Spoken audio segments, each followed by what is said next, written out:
Good evening. This is Akashwani Itanagar, the news read by Morgan Bagram.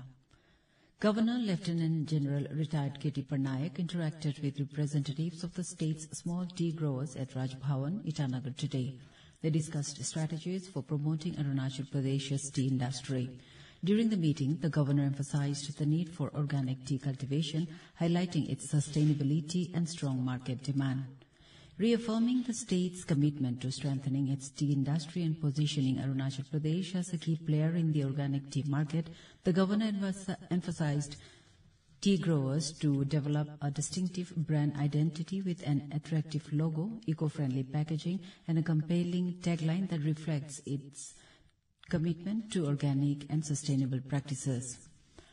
In the meantime, Governor Parnaik has extended his heartfelt greetings to the people of the state, especially the Wancho Brethren, on the joyous occasion of the Oriya festival.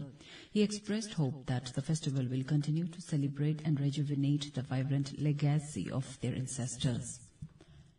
Chief Minister Pema Khandu met the project-affected people of the Kalai 2 hydroelectric project proposed in Anjo district today and assured their grievances will be addressed with utmost sincerity. In a social media post, Khandu shared his contentment to see their positive outlook and warm welcome towards the crucial project. He stressed that the project will bring growth, infrastructure and prosperity to the region.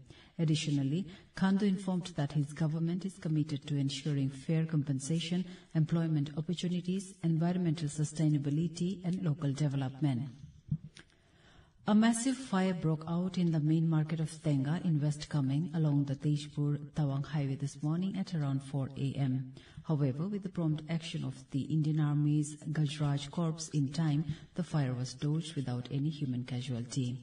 The Army also provided immediate humanitarian support to the distressed residents in the vicinity later.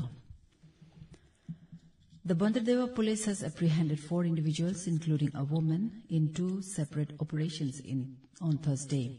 Acting on credible intelligence, Bandardeva police intercepted an interstate drug peddler from Assam.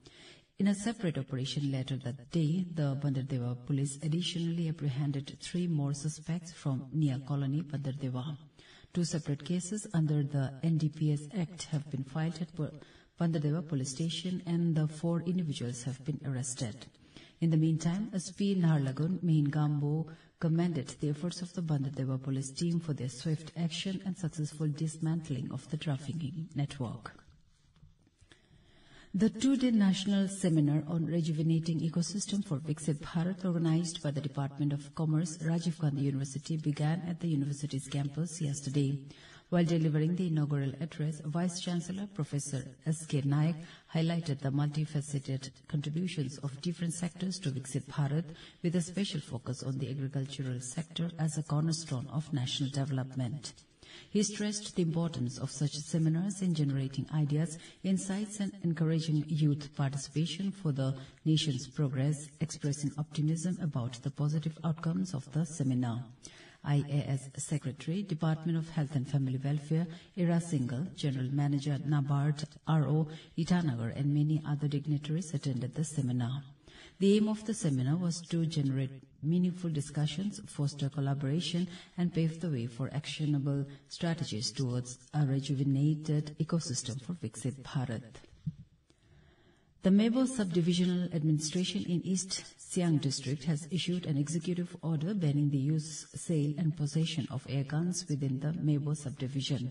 The decision came after a meet and greet program held on February 8 with all the head Gaumburas and village secretaries of the region. In addition to the air gun ban, a collective decision was made to prohibit the use of inverters, generators, chemical poisoning and blasting while fishing. The administration also decided to ban the use of harmful pesticides. In its executive order, the subdivisional magistrate has directed all village heads to ensure that air gun owners surrender their weapons by February 20th and submit them to the administration during the Statehood Day celebration. The prohibition order on air guns has been issued under Section 163 of the Bharatiya Nagarik Suraksha Sanhita 2023. That's all in this news bulletin. Namaskar.